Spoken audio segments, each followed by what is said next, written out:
अगर शिवराज जी का केस ले, उन्होंने लाडली बहना स्कीम लेके आए और भारतीय जनता पार्टी को 163 सीटें वहां पे मिली, जो कि पार्टी के इंटरनल सर्वे के अनुमान से भी ज्यादा था। अब ऐसे में वो कह सकते कि हाँ, नड्डा जी का योगदान है, मोदी जी का योगदान है, अमित जी का योगदान है, पर मेरा भी योगदान है। तो उनके साथ जो इर्द गिर्द उनके लोग हैं वो बोलेंगे यार पार्टी ने गलत कर दिया। वो ऐसा ये इर्द गिर्द को तो हम कभी आने नहीं देते। हम पहले समझा देते हैं कि जिसके इर्द गिर्द आया तो समस्या तुम्हारी खड़ी हो गई। आपने का योगदान बहुत है और जो सच में है, आपने बहुत बड़ा योगदान किया है, सब कुछ किया है। अब हम कुछ नए की तरफ आगे बढ़ रहे हैं। आप सब लोगों ने आगे उसको आगे बढ़ाना है। हर कार्यकर्ता को वॉच किया जाता है, उसकी एक्टिविटीज़, उसकी हिस्ट्री, उसके रिस्पॉन्सेस, और एक बहुत बड़ा डाटा बैंक हमारे पास है जिसको हम समय समय पर उसको हम हमेशा स्टडी करते रहते हैं। कहते हैं हम 18 करोड़ की पार्टी है, तो 18 करोड़ की पार्टी कार्यकर्ताओं की पार्टी है और लाखों एक्टिव कार्यकर्ता हैं। उनको भी तो लगना चाहिए कि कोई ऐसे भी मुख्यमंत्री बनता है जो कार्यकर्ता होता है और कार्यकर्ता के रूप में उसको हम आगे बढ़ाते। ये भारतीय जनता पार्टी है। यहाँ बायोडाटा ला करके काम नहीं चलता, कोई विजिटिंग कार्ड छाप करके काम नहीं चलता। ये बीजेपी है, हजारों कार्यकर्ता है। मैं तो 10 टेलीफोन करूंगा, मुझे पूरा पता चल जाएगा। गुस्से वाला है, प्यार मोहब्बत से बात करता है, सबको साथ लेकर के चलता है, चिढ़ता है, नहीं चिढ़ता है, एक्टिविटी करता है या सिर्फ सामने सामने खड़ा होता है, सारी चीजें हमको पता चल जाती हैं। पार्टी को कोई ये चाहे कि मेरे सामने खड़े होकर नमस्ते करने से काम चल जाएगा, गलतफहमी मत पालो, इससे कुछ बनना नहीं है। फील्ड में तुम्हारा कर्तव्य तो क्या है, ये हम तय करते हैं। तीनों मुख्यमंत्रियों के चयन के बाद भाजपा में ही धारणा हो गई है कि भाई कहीं मेरा नाम टीवी पे ना आए। टीवी पे आया तो मेरा पत्ता कट, मैं तीसरी चौथी पंक्ति में बैठा हूं तब मेरा कुछ हो। उसमें भी डरने की जरूरत नहीं है। हम माइन्यूटली वॉच करते हैं, बाई चांस आ गया या लाया गया है। अच्छा, हम इतनी गहराई में जाते हैं। सर, आपको कैसे पता चलता है कि लाया गया कि बाई चांस आया? वो हमको शब्दों से पता चल जाता है।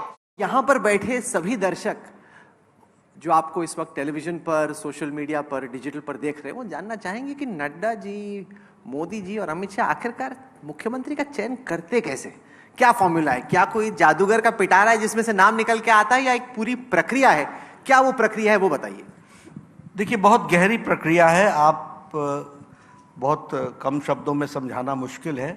और ये सिर्फ मुख्यमंत्री के लिए ही नहीं, ये सिर्फ कोई मंत्रियों के ही चयन के लिए नहीं, ये कोई एमपीज के चयन के लिए नहीं, या एमएलएस के चयन के लिए भी नहीं।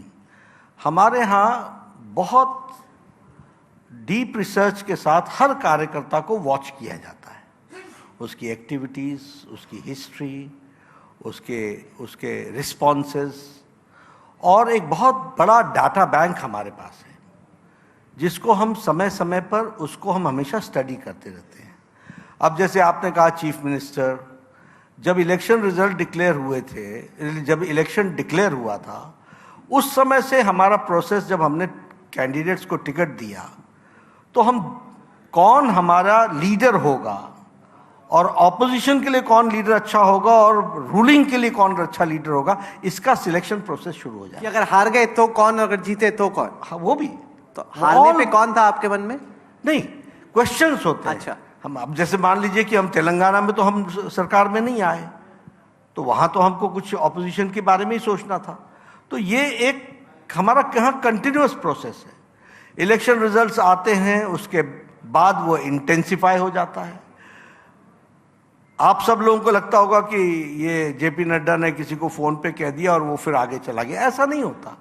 बहुत डीप कंसल्टेशन होता है, बहुत चीज़ों को बहुत बारीकियों से चयनित किया जाता है। उसी तरीके से मंत्रिमंडल के बारे में भी, उसका कॉम्पोजिशन क्या होगा, 14 मेंबर्स बनने हैं, मिनिस्टर्स बनने हैं, क्या 14 के 14 एक ही साथ बना देने हैं या कुछ उसमें सोच करके रखना है। टॉप प्रायोरिटी में फर्स्ट 10 कौन हो सकते हैं, क्या कॉम्बिनेशन बैठ सकता है, किन लोगों का परफॉर्मेंस कैसा रहा है, रिपीट कितनों को कराना है, ऐसी सब चीज़ों की बारीकियों पर। तो ये 3 चेहरे अभी आपके स्क्रीन पे आएंगे, आपके 3 नए मुख्यमंत्री। थोड़ा हमें तफसील से बताइए कि इन 3 चेहरों में आपने क्या देखा कि आपको लगा कि चलिए विष्णु देव साय से स्टार्ट करते हैं। छत्तीसगढ़ के नए मुख्यमंत्री आदिवासी समुदाय से आते हैं, बहुत तजुर्बेकार, 2 बार के अध्यक्ष, 2 बार के सांसद, 1 बार के मंत्री। छत्तीसगढ़ में ट्राइबल लीडर आगे बढ़े और पॉलिटिकल पार्टीज ये हिम्मत नहीं कर पाई हैं। भारतीय जनता पार्टी ने तय किया कि इसको हम ये आगे आएंगे, और सबको साथ लेकर के चलने की ताकत, उनका इतिहास इस तरीके का है, तो इसलिए उनको फिर हम लोगों ने। फिर मोहन यादव पे आते हैं जी। यादव समुदाय से आते। पिछली दफा सुभाष यादव जी बन सकते थे जब अरुण सिंह ने बनवा दिया दिग्विजय जी को। क्या आपको लग रहा है कि इस फैसले से जो यूपी और बिहार के यादव कम्युनिटी है उसको भी आप अपनी तरफ से और खींच पाएंगे? नहीं, देखिए हमारा प्रिंसिपल क्या है, मैं कोई किस ये कम्युनिटी को उस कम्युनिटी को, ये शब्दावली हमारी नहीं है, लेकिन हाँ, सबका साथ, सबका विकास, सबका विश्वास, सबका प्रयास, इसको लेटर और स्पिरिट में हम इम्प्लीमेंट करते हैं। और जब हमारे पास किसी वर्ग को रिप्रेजेंटेशन के माध्यम से उसको मुख्य धारा में आने का मौका मिलता है, वो हम देते हैं। हमको मध्य प्रदेश में मौका मिला, ओबीसी के चेहरे के रूप में आगे बढ़ाने के लिए यादव की दृष्टि से एक यदुवंशी हमारे को मोहन जी मिले हैं, बहुत अच्छी बात है। सबको ट्राई करना चाहिए, सबको हमको अपॉर्चुनिटी देनी चाहिए इस दृष्टि से। लेकिन ये कोई साधना इस तरीके का नहीं होता। सबका साथ, सबका विकास, सबका विश्वास, इस बात को ध्यान में रखते हुए हाँ, एक ओबीसी चेहरा होना चाहिए और एक लार्जर कम्युनिटी को रिप्रेजेंट कर रहे हैं, और वो सभी लोग को साथ लेकर के चलने की। लार्जर कम्युनिटी का जिक्र किया, यहाँ पे अगड़ी जात के भजन लाल शर्मा है, ब्राह्मण है। ब्राह्मणों को लग रहा है चलो बीजेपी ने कुछ तो देखा हमारा, वरना हमारी तो अनदेखी हो रही थी। इनका चयन आपने क्यों किया? संगठन के कार्यकर्ता हैं, 3 अध्यक्षों के महामंत्री रहे हैं, पार्टी के कार्यकर्ता हैं, पार्टी के को लेटर और स्पिरिट में इंप्लीमेंट करने वाले हैं। आखिर पार्टी का कैडर है, हम कहते हैं हम 18 करोड़ की पार्टी है, तो 18 करोड़ की पार्टी कार्यकर्ताओं की पार्टी है, और लाखों एक्टिव कार्यकर्ता हैं। उनको भी तो लगना चाहिए कि कोई ऐसे भी मुख्यमंत्री बनता है जो कार्यकर्ता होता है और कार्यकर्ता के रूप में उसको हम आगे बढ़ाते हैं, तो वो आवाज गई है उसमें से। ये बात आप सही कह रहे हैं, क्योंकि उसके बाद यहाँ पे भी जितने लोग बैठे हैं और भाजपा के किसी भी कार्यकर्ता से कोई मिलेगा कभी फर्स्ट टर्म देखिए, मैं राहुल जी आपको, भाई आगे चल के सीएम राहुल जी मैं आपको याद दिलाऊं, मैं शायद पिछले एजेंडा आज तक में आया था, तो उस समय मैंने इंटरव्यू में कहा था कि देखो, अपने से अपने बाल नहीं काटे जाते। तो उस समय लोगों को लगा था ये क्या बोल रहा है, तो मैंने कहा ये आप छोड़ दीजिए, और ये हम आपको बताना चाहते हैं कि हम ऐसे ही नहीं बैठे हुए हैं। हम सबको बोलते हैं तुम अपना नाम बताओ तो कि तुम आप कहाँ से हैं, और मैं आपको 3 घंटे में आपकी पूरी जन्मपत्री दे दूंगा। ये भारतीय जनता पार्टी है, यहाँ बायोडाटा ला करके काम नहीं चलता, कोई विजिटिंग कार्ड छाप करके काम नहीं चलता। ये बीजेपी है, हजारों कार्यकर्ता है, मैं तो 10 टेलीफोन करूंगा, मुझे पूरा पता चल जाएगा। गुस्से वाला है, प्यार मोहब्बत से बात करता है, सबको साथ लेकर के चलता है, चिढ़ता है, नहीं चिढ़ता है, एक्टिविटी करता है या सिर्फ सामने सामने खड़ा होता है, सारी चीजें हमको पता चल जाती हैं। तो इसलिए हमको कोई, आप पार्टी को कोई ये चाहे कि मेरे सामने खड़े होकर नमस्ते करने से काम चल जाएगा, गलतफहमी मत पालो, इससे कुछ बनना नहीं है। फील्ड में तुम्हारा कर्तव्य क्या है ये हम तय करते हैं। सर, क्या इन तीनों को आपने कोई संकेत दिया था कैंपेन के दौरान कि ये हमारी आदत ही नहीं? तो कितनी देर पहले पता चलता है कि आप अब ये तो समय समय पर डिपेंड करता है, स्थान पर डिपेंड करता है, जिन ऑब्जर्वर को हमने भेजा है उनके उस पर डिपेंड करता है। तो ये सारी चीज़ें इसी तरीके से होती हैं। तो ऐसा मैं नहीं कहूँगा, लेकिन हाँ, जो पार्लियामेंट्री बोर्ड है, जो कंसर्न लोग हैं, जिन लोगों ने इस बात को तय किया है, वो सब लोग जानते हैं। इन तीनों मुख्यमंत्रियों के चयन के बाद भाजपा में ही धारणा हो गई है कि भाई कहीं मेरा नाम टीवी पे ना आए, टीवी पे आया तो मेरा पत्ता कट, मैं तीसरी चौथी पंक्ति में बैठा हूं तब मेरा कुछ हो। उसमें भी डरने की जरूरत नहीं है, हम माइन्यूटली वॉच करते हैं, बाई चांस आ गया या लाया गया है। अच्छा,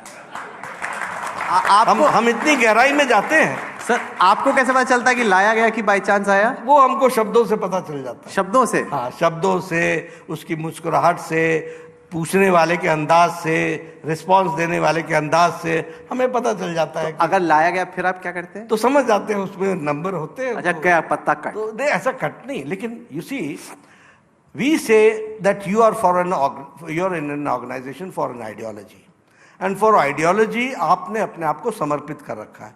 तो ये कहाँ इन चक्रों में भटकने लगे हो? तो ये हमको ट्रेनिंग देनी है कि नहीं देनी है? ये ट्रेनिंग अगर हमको देनी है तो उसको हमको ये अंडरस्टैंड करना पड़ेगा।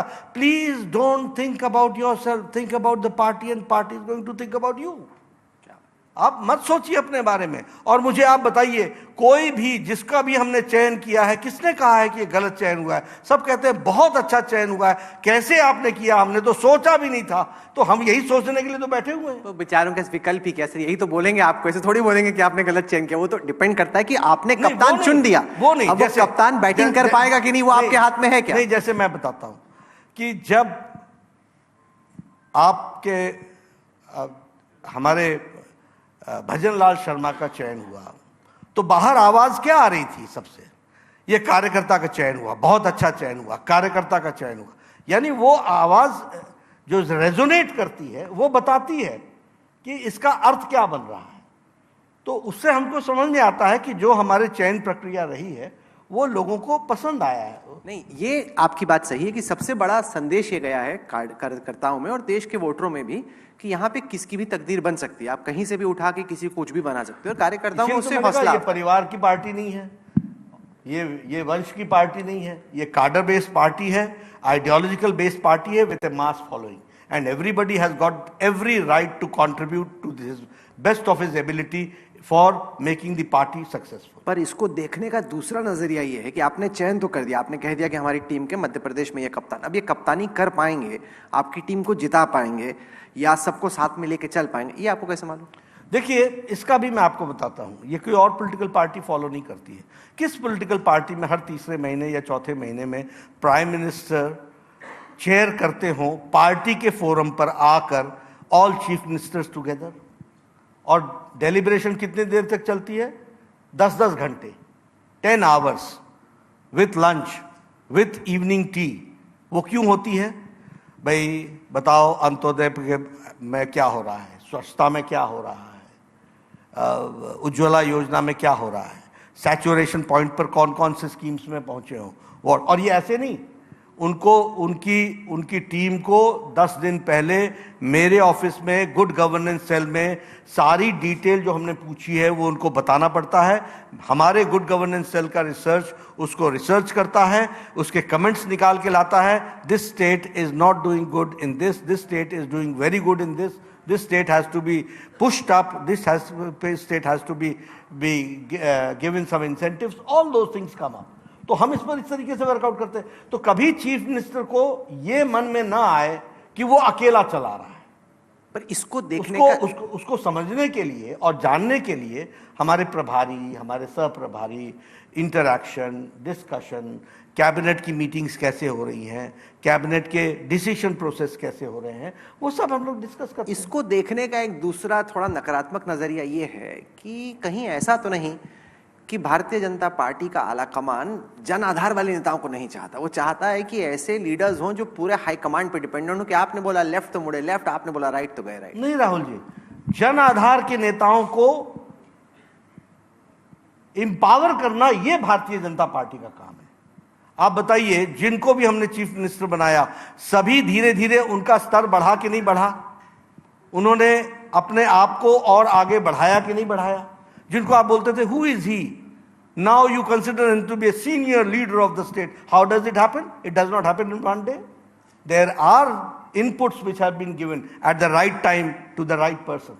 तो इससे काम चलता है। तो धीरे धीरे करके उनको सारी चीजें, मीटिंग में कभी कोई इंफॉर्मेशन चाहिए, कोई इनपुट्स चाहिए, हमारी रिसर्च टीम देती है, हम उनके साथ भी इंटरैक्ट करते हैं। हमारा गुड गवर्नेंस सेल बहुत मजबूती से सारी चीज़ों को पूरा करता है, उनके लोगों को बुला करके फीडबैक देता है और उस फीडबैक पर हमको रिपोर्ट्स आती हैं, उन रिपोर्ट्स पर हम काम करते हैं। आपने एक तरफ तो एक नई पीढ़ी तैयार की, दूसरी तरफ जो 3 कद्दावर, और उसमें भी मैं एक बात और बताना चाहूँगा, prime minister Modi takes personal initiative in this, in meetings में हर एक का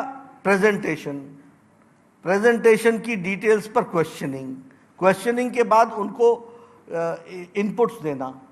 तो ये सब चीज़ें जब होती हैं, और चीफ मिनिस्टर्स कॉन्फ्रेंस में, चीफ मिनिस्टर मीटिंग में क्या होता है कि भाई बाय एंड लार्ज सब लोग एक बीजेपी के आइडियोलॉजी के दृष्टि से अपने अपने मैनिफेस्टोस को फॉलो कर रहे हैं कि नहीं कर रहे हैं, उसमें कितने हद तक गए हैं।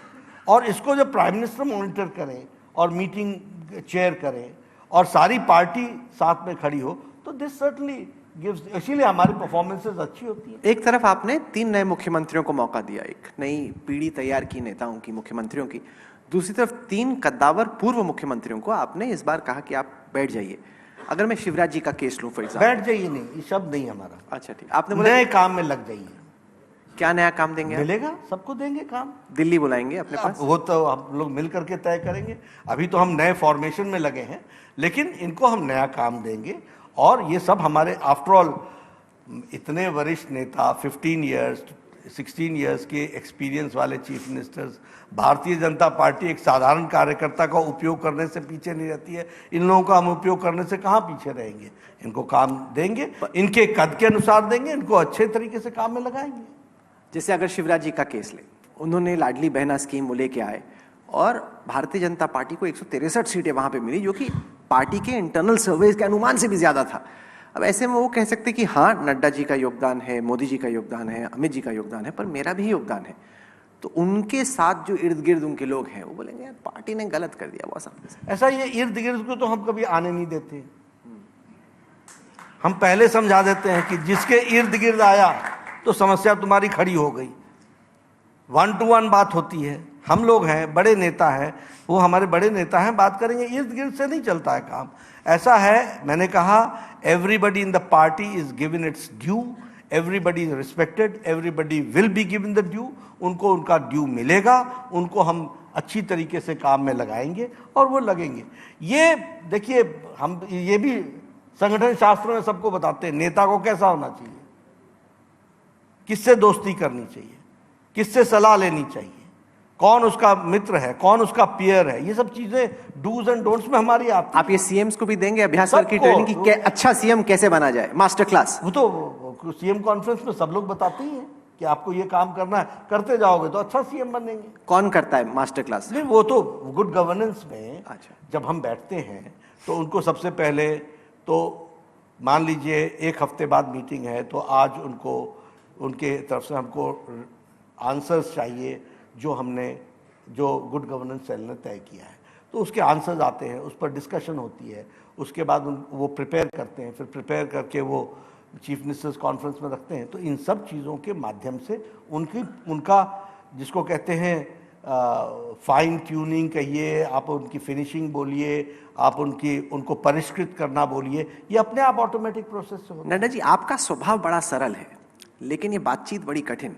फोन उठाना, जैसे शिवराज जी से या वसुंधरा जी से या रमन सिंह जी से बात करना कि आपके लिए कुछ और, कितना मुश्किल होता है। कुछ बागी तेवर देखने को मिलते हैं, कैसा पीछे की तरफ से कैसा फीडबैक आता है? कुछ नहीं होता राहुल, क्योंकि हर आदमी जो देख रहा है उसका कुछ अपना अपना आकलन होगा कि क्या होता होगा ऐसी बातचीत। कुछ नहीं होता है राहुल जी। देखिए, ह्यूमन एंगल को समझ करके ह्यूमन डीलिंग, ये भारतीय जनता पार्टी के कार्यकर्ताओं को आता है, आना चाहिए, और मुझे ये काम करना पड़ता है। तो जब मैं ये काम करता हूँ तो वो उसी तरीके से करता हूँ। सबसे पहले अगर किसी को लगता है तो हम उस वातावरण को क्रिएट करते हैं जहाँ उनको कोई इस तरह की बातचीत ना लगे, लेकिन स्पेड सही बात उनको कम्युनिकेट हो जाए, तो वो हम करते हैं। ये नेचुरल प्रोसेस, इसमें कोई दिक्कत की बात नहीं है। दिक्कत कब आती है? जब आपका इंटेंशन कुछ और है, एजेंडा कुछ और है, बोल कुछ और रहे हो, तब प्रॉब्लम आती है। ऐसा कुछ हमारा है ही नहीं, क्योंकि ये कांग्रेस से एकदम ही जैसे आपने कहा कि उनको आपने बैठा दिया, मैंने कहा बैठाया नहीं। अब जब हम ऐसा शब्द बोल देंगे भाई तुम जब बैठ जाओ, तो बोलेगा तो मैं तो खड़ा रहूंगा। अब ये शब्दावली है। मैं ये कहूँगा आपने का योगदान बहुत है, और जो सच में है, आपने बहुत बड़ा योगदान किया है, सब कुछ किया है। अब हम कुछ नए की तरफ आगे बढ़ रहे हैं। आप सब लोगों ने आगे उसको आगे बढ़ाना है। दर्शक लाइव देख रहे हैं इस वक्त, कई सारे सवाल मैं देख रहा हूँ सोशल मीडिया पे, व्हाट्सएप के जरिए आ रहे हैं। उनमें से एक आया कि बीजेपी ने इतनी सोशल इंजीनियरिंग की, आदिवासी से लेके, यादव से लेके, ब्राह्मण से लेके, एक महिला को भी बना देते, इतने बड़े बड़े बिल लेके आ रही है, एक महिला सीएम दे देते आप। डिप्टी सीएम तो ले आए हम दिया कुमारी जी को, डिप्टी सीएम आई हुई है, डिप्टी ही रहेगी ना। नहीं, उसमें ऐसा नहीं होता। देखिए, ये इसको मैं बोलता हूं कि अब आप कहेंगे कि ये क्यों नहीं हुआ। जितना हो सकता था उतना किया गया है। सबको जो स्थान दिया जा सकता था वो दिया जाता है, और किसी को देना है इसलिए स्थान देना, ऐसा नहीं। सबको एक कॉम्बिनेशन में देखा जाता है। उस कॉम्बिनेशन में वो डिप्टी चीफ मिनिस्टर के रूप में सूटेबल हुई हैं, और मुझे पूरा विश्वास है वो बड़े तजुर्बेकार लीडर हैं, तो she will make her own place.